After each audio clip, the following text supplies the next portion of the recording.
Beyond blown away at how fast you guys have purchased the new merch, please use the code to get yourselves 20% off until July 10th. We would be honored if you would join us.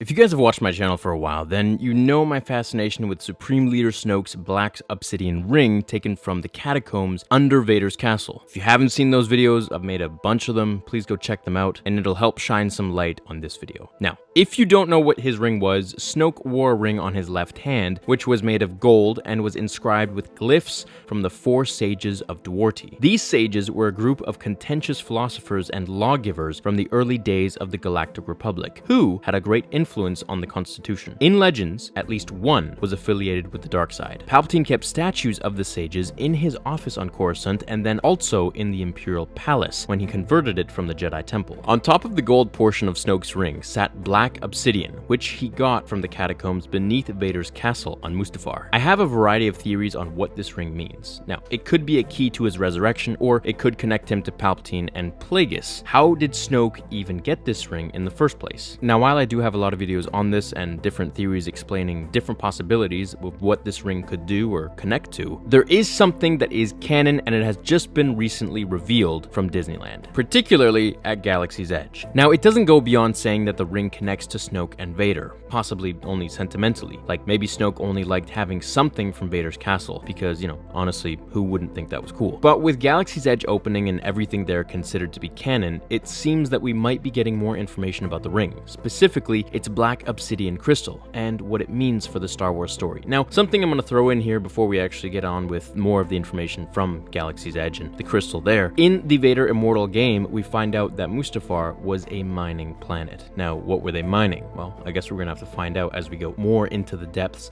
of the next episode for the game, but it makes me wonder if they were mining a special obsidian. So first, let's talk lightsabers. In Galaxy's Edge, you can make your own lightsaber and choose from 4 crystal colors: red, green, blue, and purple. You put your crystal in your custom saber, and the crystal determines the blade's color. You can then buy other crystals later to change your blade's color, which includes white and yellow. This is kind of cool since you don't get stuck with, a single color if you don't want it or you get bored. But these Kybers don't stop with lightsabers. Galaxy's Edge also sells holocrons that if you insert a crystal into them, a different character will speak their own words of wisdom. For instance, if you insert a red Kyber into a Sith holocron, you may hear the words of Darth Maul or Darth Tyrannus speaking from the holocron itself. The same thing with the Jedi holocrons. Each different crystal will produce the sound of a different light side force user. So what does this have to do with Snoke's obsidian ring? Well, in one of the stores in Galaxy's Edge, you can actually purchase additional Kyber crystals to change the color of your lightsaber, or to place the new crystal into your holocron and hear the words of different force users. Just like in the saber construction shop, you can only buy green, blue, purple, and red, but there is actually a surprise in some of the red crystal containers. 1 in 100 won't contain a red crystal, but actually contain a rare black one. With it, there is a message that says, "Today you have found something truly special. This small fragment of obsidian is infused with the power of the dark side. When placed inside a lightsaber or holocron, this rare fragment with unnatural powers, mined from a dark side shrine, will have similar properties as a red Kyber crystal." The black crystal doesn't change your lightsaber black, unfortunately, since it still remains red, but it does do something different in the Sith holocron by playing the voice of Supreme Leader Snoke. We know Snoke wasn't a Sith, but was definitely a very powerful dark side user. So is this canon example of the dark side infused obsidian something we should look forwards to in episode 9? As we saw when he died, his ring was still perfectly placed on the throne and untouched. I mean, it was still connected to his hand and kind of creepy, but it was still untouched. Is this black ring something much more than just a piece of jewelry? The message in the container says the crystal was mined from a dark side shrine, which seems to indicate that it was taken from below Vader's castle, just like Snoke's ring was, and it even explains this in the visual dictionary for The Last Jedi. But because the black obsidian was infused with the dark side, this changes things. Did this ring contain secrets that only a holocron could unlock? Or did it somehow give him powers beyond what was normal, just as a Kyber crystal gives power to a lightsaber? So he had this ring not just because it was cool to have something connected to Vader, but because the black obsidian was infused with the dark side. Did this ring contain secrets that only a holocron could unlock? Or did it somehow give him powers beyond what was normal, just as a Kyber crystal gives powers to a lightsaber? In episode 8, when Snoke was killed and his body parts went everywhere, the ring remained on his hand. and it was not destroyed. Now we'll have to wait to see if Kylo has it in episode 9, so I'm wondering what powers could it possess. In Star Wars, the holocrons have only made appearances in the TV shows, but I wonder if we'll see something in episode 9. Some people say probably not, since holocrons may seem weird to a mainstream viewer, but if we do see it, will Kylo Ren access secrets of the dark side? He could do so by placing the crystal of Snokes Ring into a holocron, and maybe it could speak to him. Maybe Palpatine's voice will speak to him. Or will he become more powerful in the dark side by wearing it, kind of like an Infinity Stone? Or will it have to do with my earlier theories and be related to Snoke's return, or possibly even Palpatine's return somehow? The possibilities are endless, but the important part is it is now canon, that the black obsidian ring from Vader's shrine is infused with the dark side. It's not just a black rock. So what exactly that means remains to be seen, and I'm excited to know what it is. What do you all think? Do you think that Snoke's ring will come into play in episode 9? Do you think that it could be maybe just some dead kyber crystal? Maybe it was red once and the black one is now just kind of like old blood. I think there was more to this obsidian, especially since it was housed with the inscriptions of the Doherty on a gold ring. If you guys have any ideas on what you think could happen, let me know in the comments down below. Please hit like on this canon video and my theories that were thrown in there, and I will see you all in the next one. Until then, remember, the Force will be with you